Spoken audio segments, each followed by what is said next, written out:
أعوذ بالله من الشيطان الرجيم. بسم الله الرحمن الرحيم. السلام عليكم ورحمة الله. الحمد لله والصلاة والسلام على رسول الله وعلى آله وصحبه ومن والاه. رب اشرح لي صدري ويسر لي أمري واحلل عقدة من لساني يفقه قولي. أما بعد. Pertamanya kita rafakkan ucapan syukur kita yang tidak terhingga kepada Allah Subhanahu wa taala. Hanya dengan izin Allah sahaja segala perancangan yang kita laksanakan itu ataupun segala perancangan yang kita buat itu dapat kita merealisasikannya ataupun kita dapat melaksanakannya.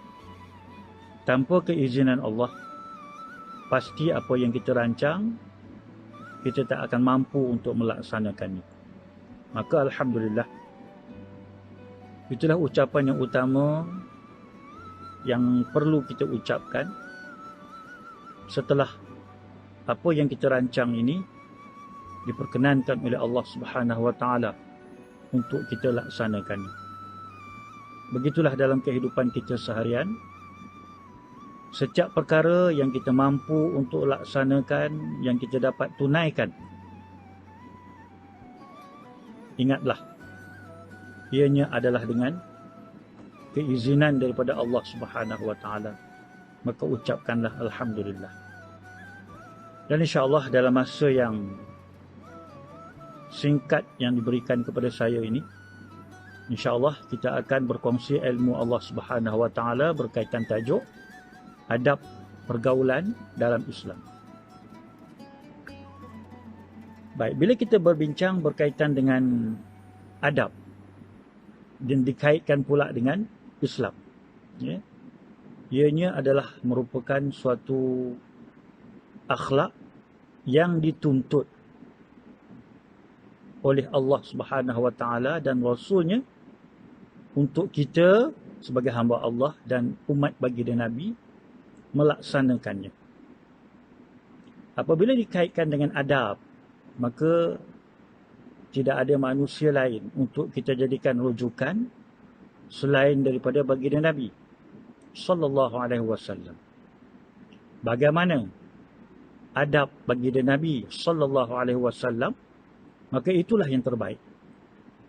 Sebab itu kalau kita nak melihat adab pergaulan di dalam Islam, maka tidak boleh tidak kita perlu melihat kepada contoh terbaik kita, iaitulah adab baginda Nabi. Sebab itu, apabila kita melihat akhlak adab baginda Nabi sallallahu alaihi wasallam, maka Allah perkenalkan kepada kita Nabi ini sebagai manusia yang sempurna dari semua sudut. Kalau kita nak melihat adab pergaulan kita dengan keluarga kita, maka Nabi lah sumber rujukan kita. Bagaimana akhlak Nabi, bagaimana adab Nabi dengan ahli keluarga baginda. Ya. Bagaimana pula akhlak, adab pergaulan seseorang dengan rakan-rakan, ya, dengan kawan-kawan. Maka kita lihat bagaimana adab dan akhlak baginda Nabi dengan para sahabat. Bagaimana pula akhlak, adab kita terhadap guru kita. Maka baginda Nabi sallallahu alaihi wasallam sentiasa mengingatkan kepada kita untuk menghormati dan mentaati guru kita. Dan bagaimana para sahabat mentaati kepada baginda, mentaati, menghormati dan menyanjungi baginda Nabi sebagai guru mereka. Mutaakhir ini kita boleh lihat bagaimana kerosakan akhlak, kerosakan adab, khususnya dalam pergaulan sesama kita yang kini terdedah dengan berbagai-bagai perkara.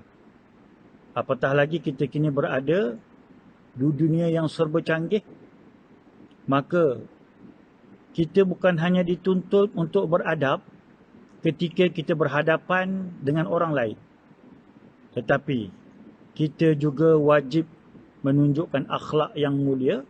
Kita juga wajib untuk menunjukkan satu adab pergaulan yang baik ketika kita berhubung di alam maya.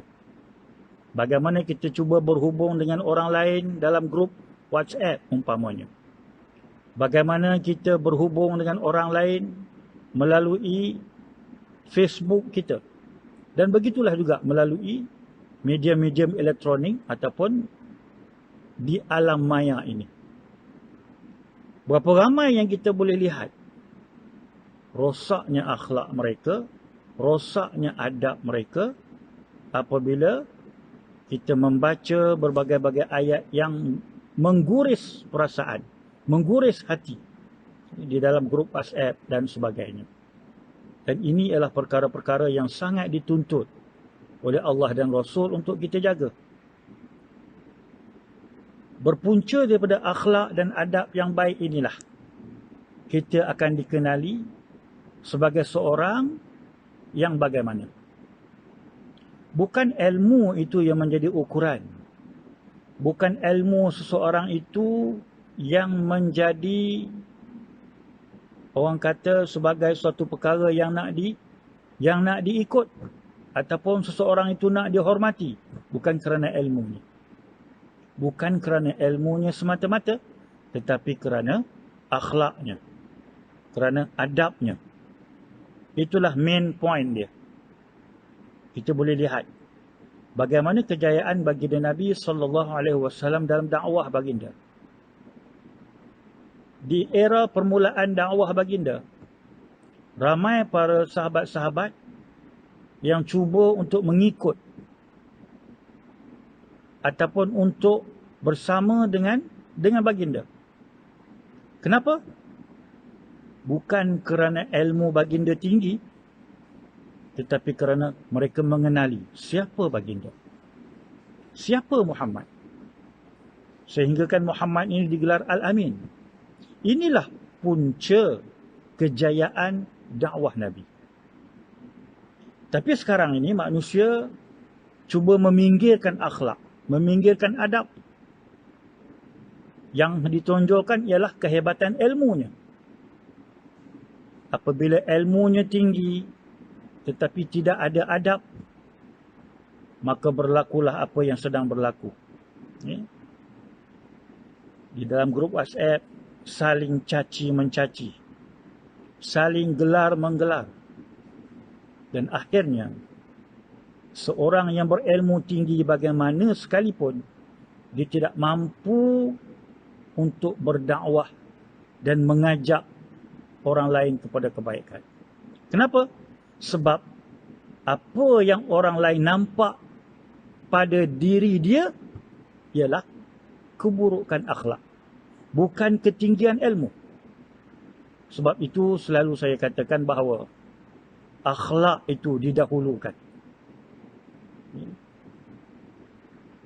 Firman Allah Subhanahu wa taala di dalam surah Al-Hujurat ayat 11. Mungkin kita boleh semak dan cari selepas ini. A'udzu billahi minasyaitonir rajim. Ya ayyuhalladzina amanu la yaskhar qaumun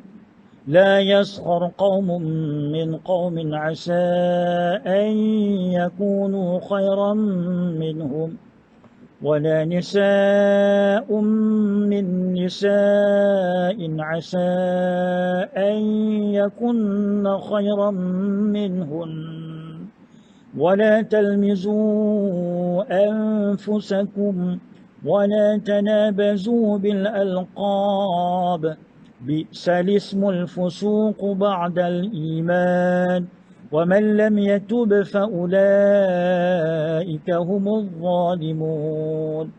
Shadaqallahul azim.